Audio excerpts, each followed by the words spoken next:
Ovo je slovo O. O kao ognjen. Ajde, uzmi tvoj flomaster i probaj ovo slovo da napišeš. Bravo. Ajde, ovo slovo N kao Nina.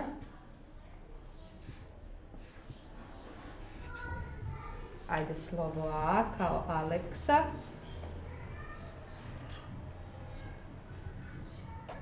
I slovo M kao Milica.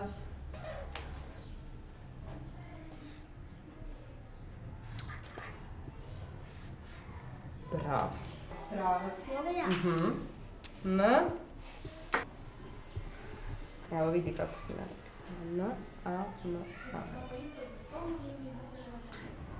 A može i sunce, Mico? Ajde jedno sunce da sija za cvet.